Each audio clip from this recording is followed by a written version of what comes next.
Hello everyone, my name is Western11 and today I'm going to be showing off some items I got from the flea market, which are all Thomas related. So, without further ado, let's begin. The first item I got is still Egmont, Annie, I'm guessing. It's on this side, it says Annie as you can see there, and then the other side, it's Clarabelle. How did this happen? Egg, for real. Dude. She seems to be missing like the top sticker here or whatever, but who cares? Yep, that's all I can really say about this. Oh, and the goddamn pin on the front is broken. Great. Anyway, moving on. Whoops. We have a take along Annie. Now I got this because, well, I don't have a diecast Annie and Clarabelle aside from the Erlo models, and I don't have a Clarabelle currently, unfortunately. So, like, yeah. Yeah, I'm gonna turn this into a branch line coach when I get the 2014 versions of them. Because, yeah, it's a pretty bad model. I mean, come on. Red buffer beams and white wheels, like for real, dude, for real. That's all there is to say about this model. So let's move on. Alright, now we're getting to some take and play models. Now, first up, we have this Ferdinand model. But I actually kind of lied. This guy isn't from the flea market. I actually got this from that clothes store of that wooden railway Hank. This guy's the talking model, as you can see by the speaker, and he still functions actually. He's actually the American version. So yeah, those are pretty rare in my country. Hello, I'm Ferdinand. I'm here. I can help. That's right. And that was about all of his phrases, I think. Yeah, that's all his phrases. He only has like about 6 of them. So yeah, I mean, it didn't cost too much. He cost a bit under $5 if I recall properly.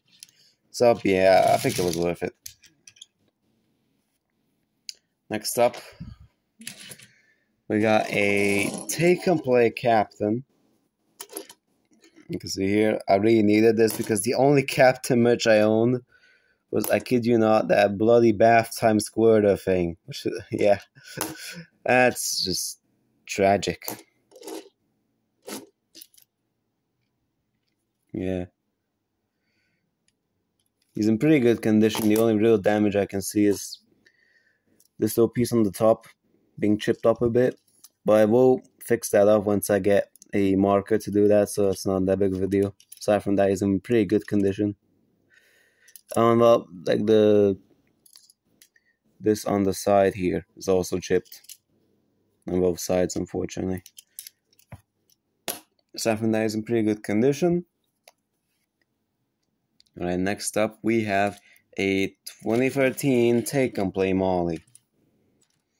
Unfortunately, she did not have her tender, but I don't mind because I have the take along, and the take along's tender is better than the take and play model's tender. So yeah, that's the way I'm gonna be using Molly. She does have a few chips, but the worst damage she has is that the pinstriping is rather chipped up. Aside from that, she doesn't have that much damage. And unfortunately, her front 2 wheels, like the piece that holds them down, is broken, so they move up like that, but I really don't care that much. I mean, it doesn't really prohibit anything. I mean, she still rolls along just fine. So yeah, she was a very needed replacement, by the way. Because the engine itself is a vast improvement over the take-along model. Next up, we have a 2013 take and play Gordon. This guy's in very good condition, and all of the others I bought were actually pretty cheap, aside from maybe the Ferdinand. That was like kind of a decent price, but not really cheap like the rest of the stuff I got. Like the Ferdinand was the most expensive thing I had bought, and maybe like the Clarabelle's, or not the Clarabelle, the Annie was a bit overpriced. I could have been cheaper, but well. This Gordon is in very good condition. Only a few chips on him. Although, like, his handrail was actually chipped off. I didn't really pay attention to that, but I will fix that up easily because I have a silver marker, which I can fix that up very easily with. So that's good.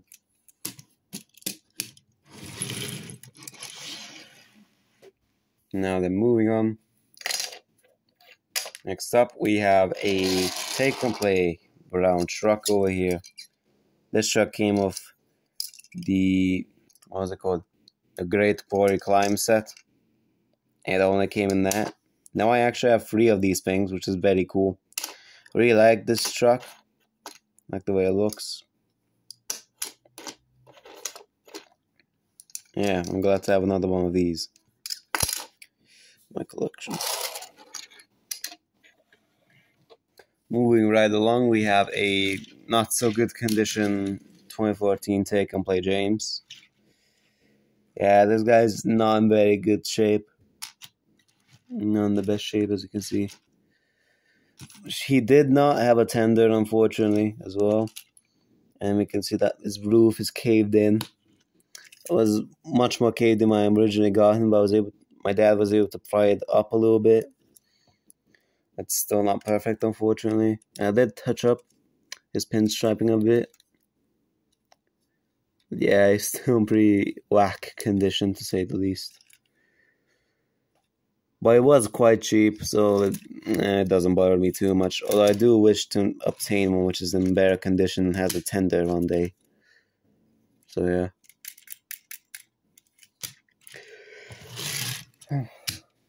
Moving right along, we have a Erlo troublesome truck.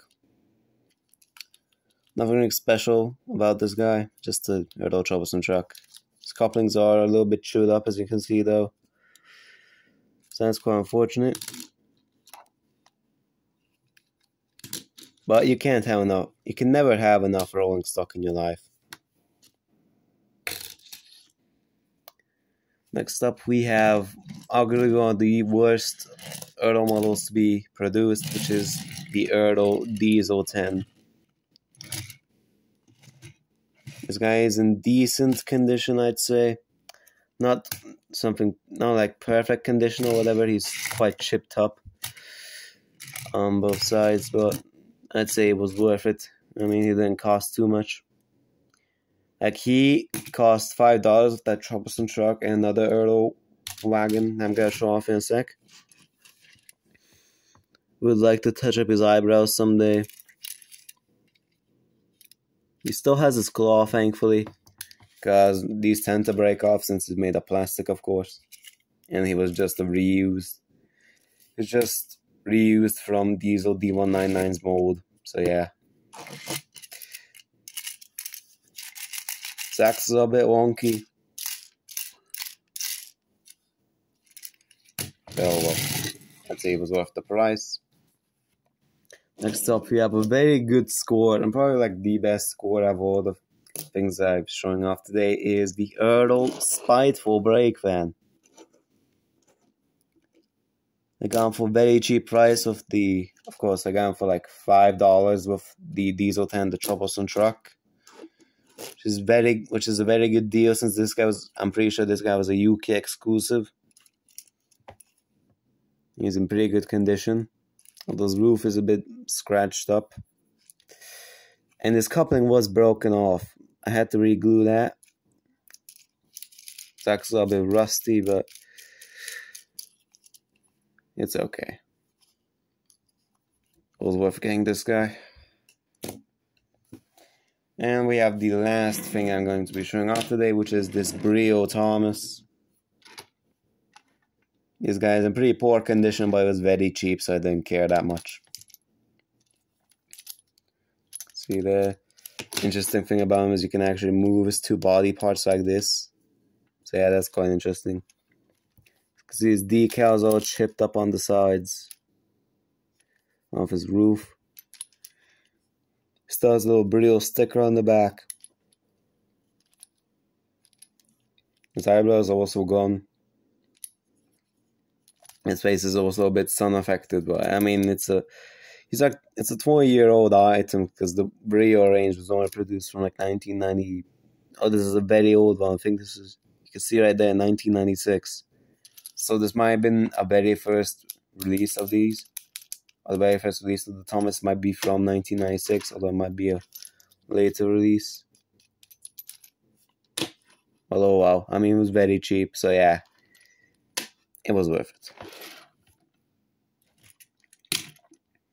And well, that wraps up this whole video, or this episode of Flea Market Finds. So yeah, I hope you all enjoyed it. And I will make sure to see you guys all next time. So, yeah, goodbye and peace out.